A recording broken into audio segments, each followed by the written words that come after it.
yang lagi viral, yaitu mulut ikan tertancap di leher.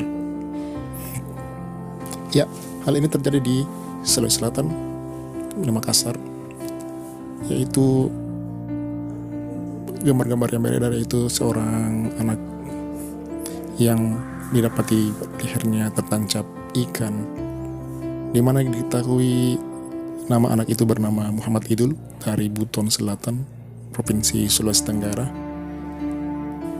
Kronologis kejadiannya yaitu si Idul sedang memancing di laut dan mendapati ikan yang didapatnya adalah ikan sori.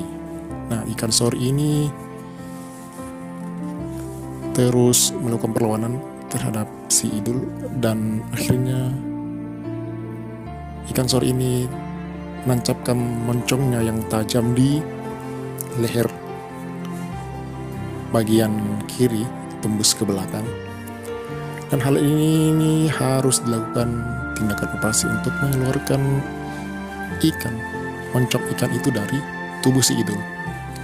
Nah, ternyata tim dokter dari Rumah Sakit Wahidin Sudirohusodo Makassar memerlukan waktu kurang lebih 2 jam untuk mengeluarkan ikan ini dari tubuh si Idul, dan operasinya berjalan dengan sukses. Dan sampai saat ini kondisinya masih terpantau di ruang perawatan rumah sakit.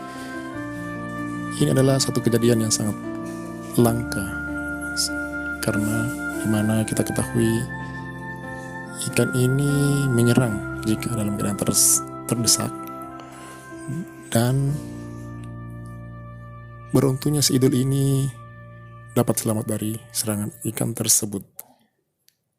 Di mana sudah banyak sekali korban yang dilaporkan bahwa ikan ini jika menyerang manusia bisa berakibat sangat fatal karena dapat menyebabkan cedera yang sangat parah.